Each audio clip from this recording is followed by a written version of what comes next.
I also will maintain that, no, the fundamental, these four leadership necessities that you and I are going to talk about, they are learned behaviors, learned skills. Any of us can become leaders if we choose to purpose to develop ourselves. The areas that I see good strength in, I think character and competence, people kind of get that. Some of the challenges, particularly with some managers who are new to leadership, is the challenge of conviction. Hey, now you've got to get your eye up. You're not just allowed to think about your portion of the plant or your part of the project. You've got to have a broader view of what's the strategy of the organization. What's the competitive landscape look like? What are the international impacts of China, of the US, of Europe and the UK? You need to think bigger, broader. You need to think further into the future.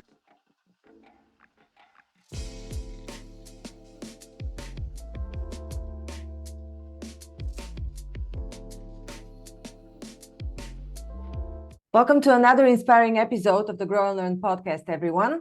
Today, we're speaking about leadership. We're speaking about the difference between managers and leaders. We kind of have the gut feeling what this is because most of us have experienced it at some point in our lives. My guest today is a 5 million miles frequent flyer, Andy Neillie. He's a consultant, leadership consultant. So we're going to be talking about the 4 leadership necessities and other inspiring stories that he has to share. Welcome, Andy. Thanks, Irina. Looking forward to a good conversation together with you. Me too. Andy, we started off our small chit chat before this episode with a story that you shared from the childhood of your daughter. Apart from being a leadership consultant, you're also an owner of a few swimming schools. Swimming schools, yes. Can you tell us the story? This is quite fascinating. Yeah, and it's really, Zarina, it's tied to my passion around leadership development.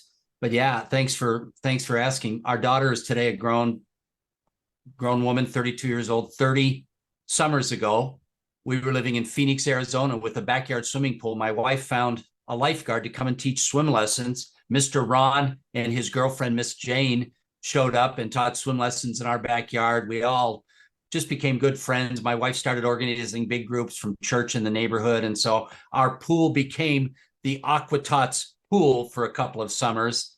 And we became dear friends with this lifeguard and his girlfriend. In fact, a year and a half later, our little girl was the flower child in their wedding. And Ron and Jane became dear family friends.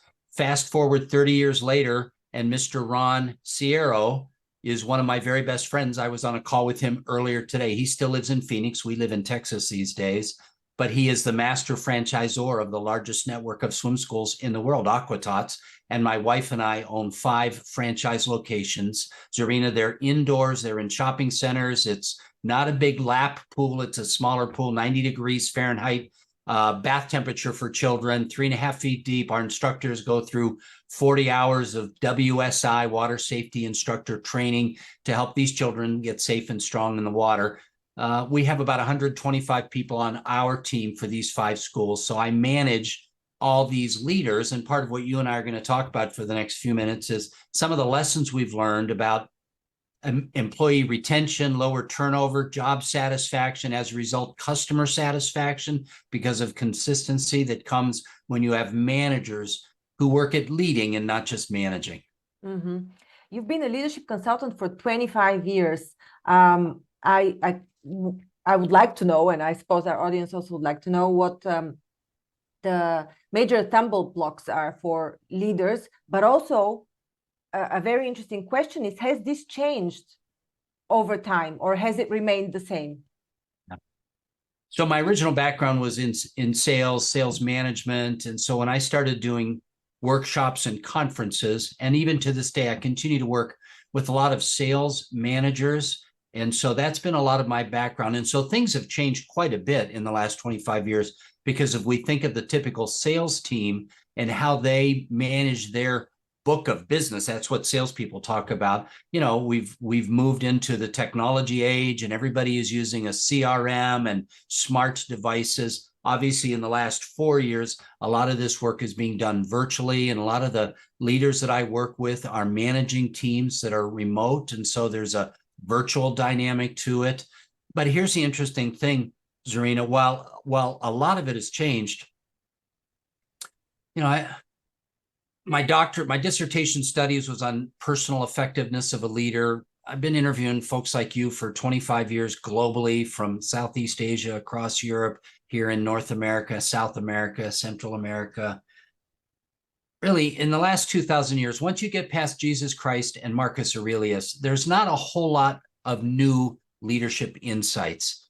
We all need to apply those insights, and we all have our own voice around leadership, but good leadership really hasn't changed in a very long time, and it's different than management. It's not in contrast to management, but it's a layer on top of management that really delivers high-performing teams.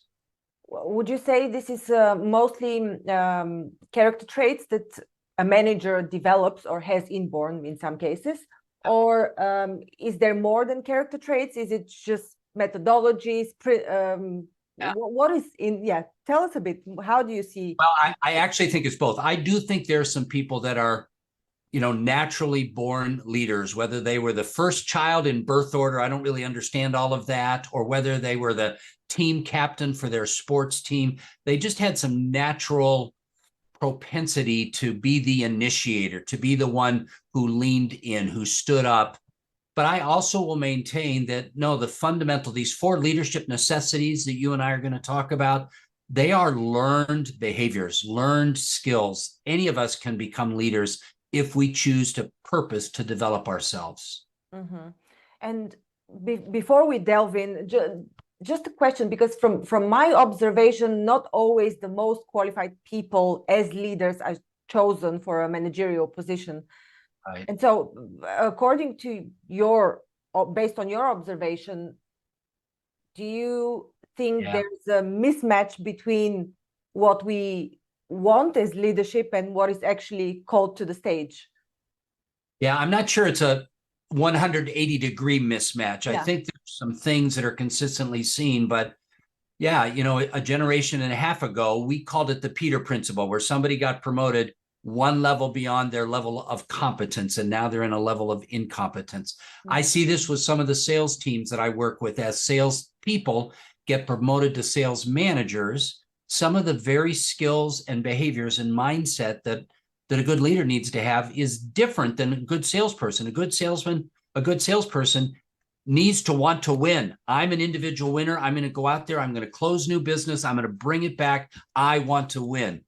And a good sales manager says, I want my team to win. I'm going to step into the background and enable them to be successful. So there are some management challenges with people that get promoted. I think one of the best things that I've seen recently is I was working with a technology team here in the States, and one of the individuals said, I was in a leadership position for a while, and I just realized I was happier as an individual performer. And so that person stepped back into a frontline individual performer role. Boy, good for them for having that maturity and perspective to say, this is where I am best. Mm-hmm. But they were also not willing to develop it, because it's clearly possible to develop it.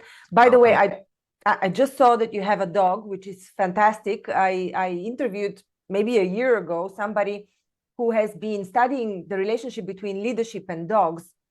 And according to her line of business, because she consults based on that, children who are brought up with dogs have a higher propensity to developing leadership skills than otherwise. Interesting. Yes. Well, I probably need to talk to her, Zarina. One of the things that is just true about our family, you saw me lean down a minute ago. I've written a couple of books. The one that's become a bestseller is called The Golden Principles. Oh. Life and Leadership Lessons from a Rescued Dog. And indeed, my wife and I have rescued a dozen dogs over the years. I would fully agree with her.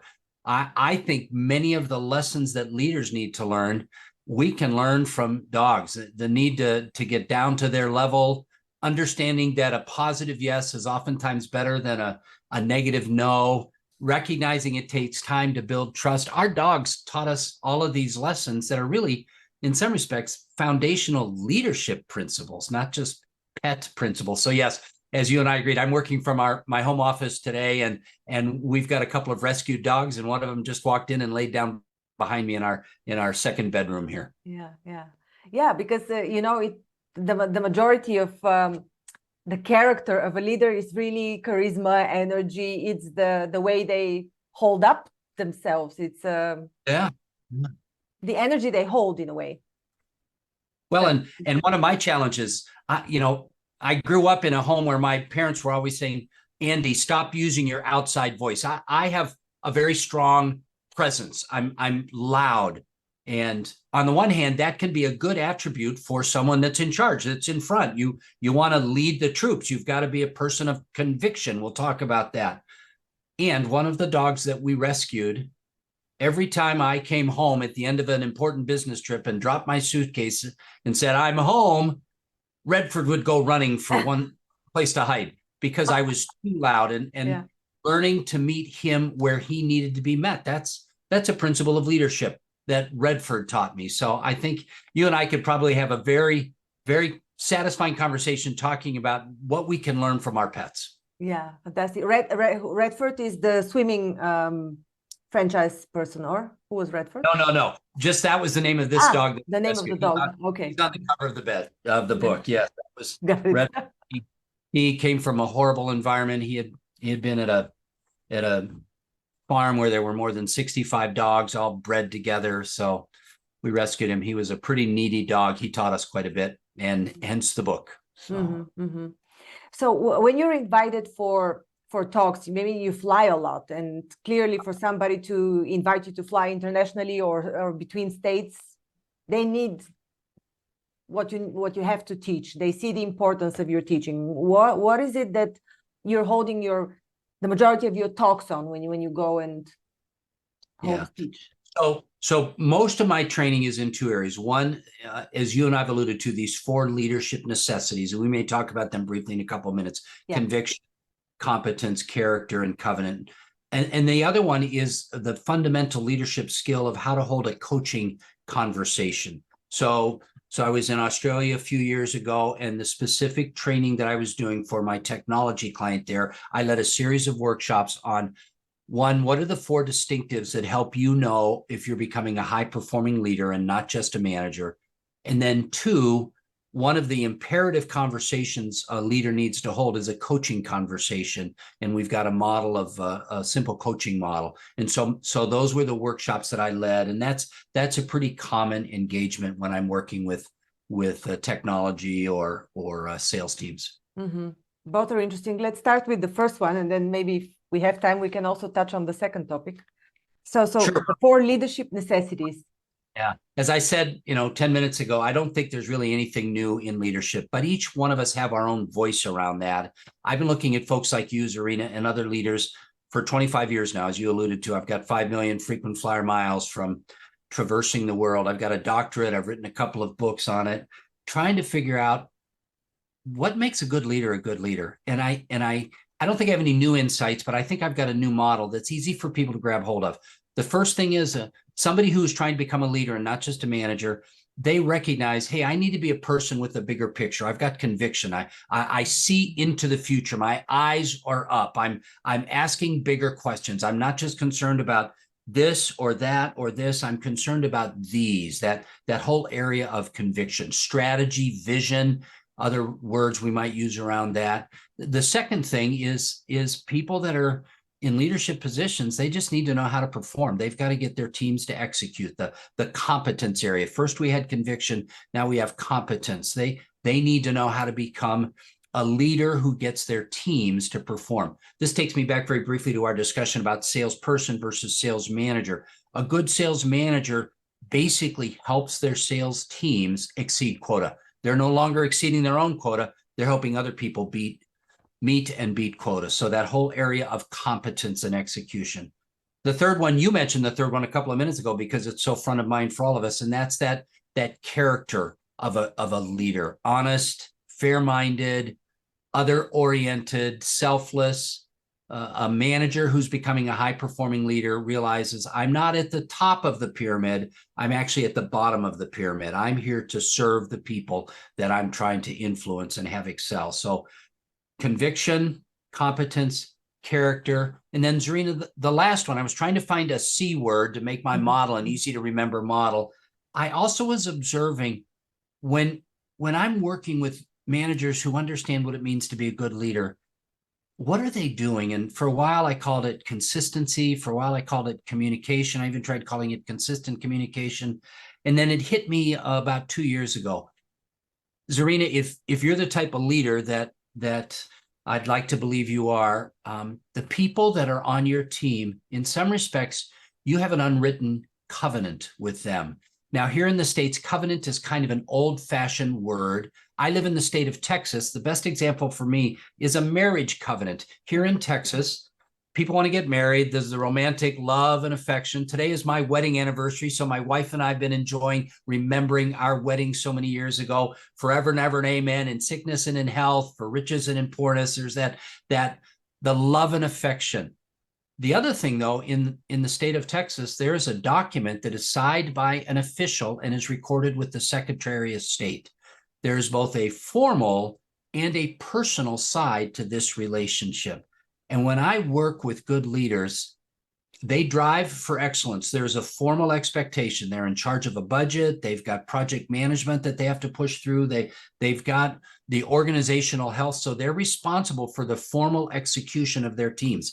Even NGOs and nonprofits, while they may not be pushing toward a profit, they have a mission that they're supposed to fulfill. But when you talk with good leaders, the other thing you learn is, yeah, and there's a personal side. You know, Andy needed 3 more weeks of personal time off because Andy's father was struggling with cancer, and he needed some time at his parents' home to help them get set up. And yeah, it went beyond what HR said that he had qualified for, but we just made it work because it was the right thing to do for our employee, Andy. And managers who have transitioned to leadership, they balance that formal expectation of we have to perform, we've got a mission that we're responding to with, and I have people that I sacrifice for. So that once I got a handle on that, I realized, yeah, it's covenant. There's an unwritten covenant that leaders have with their team members. Conviction, competence, character, and covenant. I really think if you and I can be working with the folks that we consult with, challenging them to grow in those 4 areas, they can rest assured they're on the path to becoming a high-performing leader, not just a manager. Mm-hmm. When you consult your clients, which one do you normally suggest they start with? Do you start with the lagging one or with something that is easy to achieve? Well, part of the work I do is typically customized for the client, so I get to know them a little bit. I would say that the areas that I see good strength in, I think character and competence, people kind of get that. In fact, again, none of my language is new. I'm just trying to find a simple way. But everybody's been talking about the character and the competence of a leader for a long time. And so people understand that. Some of the challenges, particularly with some managers who are new to leadership, is the challenge of conviction. Hey, now you've got to get your eye up. You're not just allowed to think about your portion of the plant or your part of the project. You've got to have a broader view of what's the strategy of the organization. What's the competitive landscape look like? What are the international impacts of China, of the US, of Europe and the UK? You need to think bigger, broader. You need to think further into the future. You're now not just worried about this week or this month or this quarter. You need to be thinking 18 months out. So that would be an area that I think a lot of new managers struggle with. They still have their head down. They want their team to perform, but they're not recognizing at some level you need to become an industry expert. At some level, you need to become aware of your competition more than you've been aware.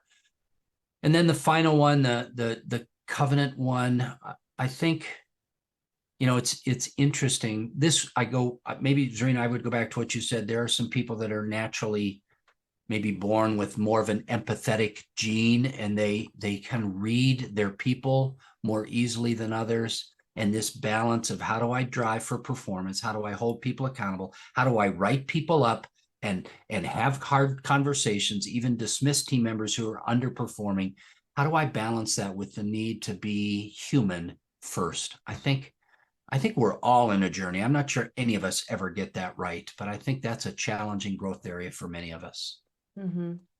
You mentioned something really interesting about the conviction, the first part, and the overall view of the world. And because in my observation, in a work environment, people are simply not communicating their interest. Otherwise, almost everybody is interested in 1,000 things outside of their immediate environment.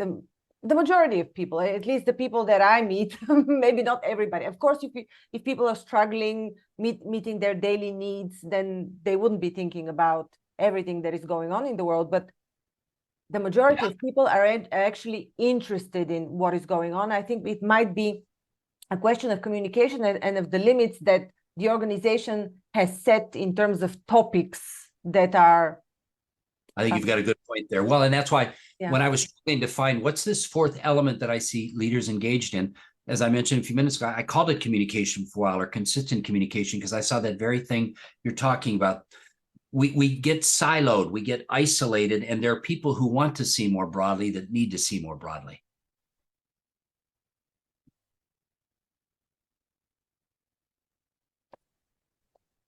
Okay, fantastic.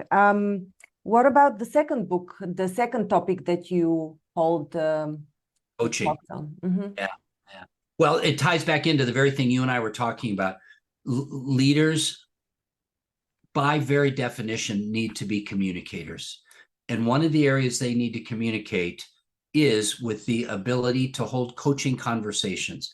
How do you get your people to improve and develop? And so I have a simple little model called the FAST coaching model, where we teach managers to ask questions that focus the attention of the conversation. Zarina, you're going to have a 30-minute conversation with your team member, Andy, today. You're going to do this about once a month, probably. You're going to have a bunch of conversations with Andy all along the way, but this FAST coaching conversation, you and I know the second Tuesday of every month, we're getting together for 30 to 45 minutes. And part of that time is you focusing in me. So you're going to ask some questions. Hey, Andy, when you were doing X, can we talk for a few minutes about what skills you were using? And you help me to focus my thinking. And then you ask some awareness questions around what am I doing well and what could I be doing better? That's the FAST model, F-A. The first A is what am I doing well? What's my general awareness of my behaviors, my mindset, my performance? And then the second series of questions, the second A, is how would you be open? How acceptable would you be to trying some new things? And then the final part of the FAST model is, what are some next steps, Andy? We're going to visit again in 30 days. I'd like to see some improved performance between now and then. What are some next steps you can take? This simple, fast coaching model, Zarina, I've worked with managers, as I said, globally, helping them recognize in the midst of all of the conversations you need to have on a daily, weekly, and monthly basis with your team members, having this bigger picture question-based conversation, the FAST coaching conversation, really helps you transform your team members into top performers. So there's really three conversations every good leader needs to hold. This coaching conversation, you and I, Zarina, if we're being good leaders, we need to hold hard conversations. We need to hold people accountable. We need to know how to hold hard conversations. And then we need to know how to hold the affirmation conversations. How do we celebrate people's successes? I think the foundational conversation is this coaching conversation. So I've talked to you a lot. Sorry about that. I know you had to swap out your microphone. You've been listening in. What other questions do you have for me about that? I was wondering, Andy, if to what extent does the culture of the company impact the success level that you have? Because a lot of these newborn leaders, like the newly promoted leaders, would be carrying still the culture of the company. So how do you go about it? And is there a way you can overcome it, or do you work with it? I mean, assuming that the culture is never perfect in a company. Man, insightful question, Zarina. Part of what leaders do is they impact and change culture. And so, yes, I do have the privilege at times of impacting organizations and help their leaders change culture. But Zarina, I also have some failures, right? I was in, I think I was in the UK. I was working with a medical device company, and I had been retained by senior leadership to work with all of the sales managers. As I told you, I work a lot with sales teams. Their manager introduced me at the beginning of a half-day workshop on how to become better leaders. He said, so guys, we got to do this. It's a company mandate. I'm not a big fan of this kind of stuff. I say we give this guy 30 minutes, and if it's not worthwhile, we're out of here. And then he turned the workshop over to me. Zarina, there was a culture inside that manager's teams of subordinate managers that I was able to impact very little, right? Mm-hmm. It was just an awkward, not just an awkward engagement, but the follow-on was awkward because he was just not on board. Interestingly enough, he was gone within about 8 months from that organization. But my impact inside his team during those 8 months was pretty minimal. Wow. On the other hand, I recently worked with a construction supply firm here in the States that's a large regional firm out in the West. And when I came in and started sharing with them the 4 leadership necessities, I just felt like, you know what?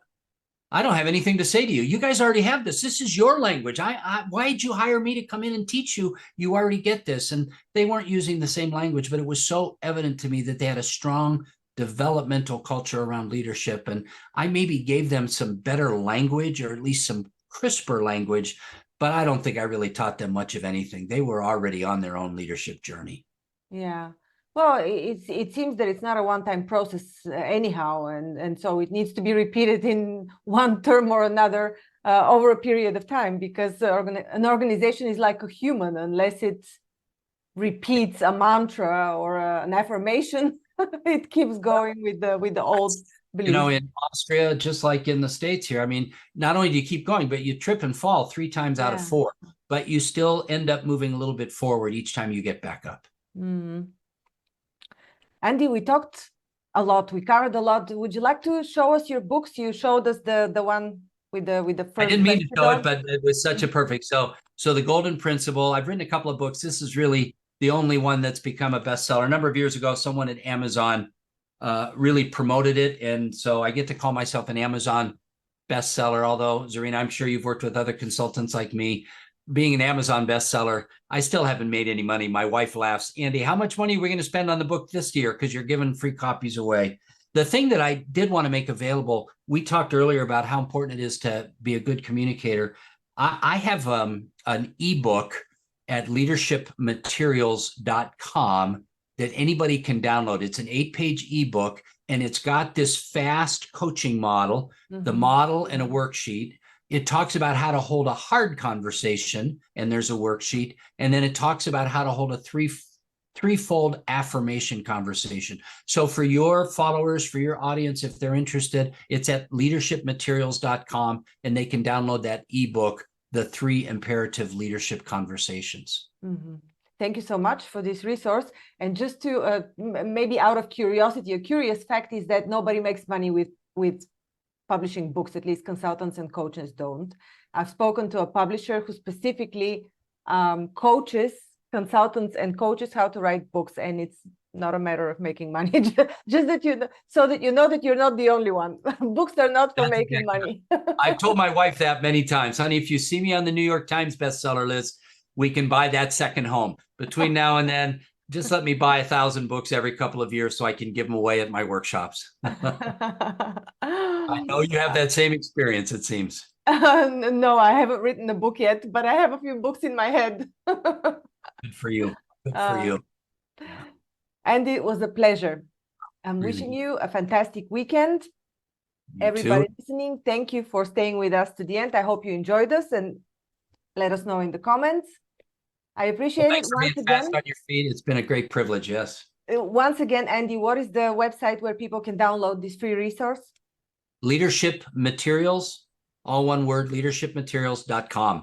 So it's very easy to get to. And if they want, once they get there, there's a link to my website, Neillie Leadership Group, as well, that they can go to. But yeah, Zarina, thank you. To your followers and podcasters, Zarina and I've had to reschedule this a couple of times. She's been very diligent, and so it's really been a pleasure talking with you. Thanks for the opportunity. Enjoy your weekend, and leaders, keep leading well. Thank you. Fantastic last words. Thank you. Are you struggling to make the right decisions for your business? Do you find yourself constantly changing strategies without seeing any significant impact? Join my free 60-minute session designed to unleash your genius and empower you to make brilliant decisions. Here's what you can expect to learn from the Genius Decision Making class. Activate both your logical and creative minds simultaneously to solve problems effortlessly. How to identify prime strategies for growth and profitability using your genius mind. Collaboratively construct profitable business models and strategies. Don't miss the opportunity to elevate your decision-making skills and drive growth in your business. Sign up on the link below or go to business-intuition.com for more information. Thank you for listening to Grow and Learn. We hope that you found our podcast informative, engaging, and inspiring.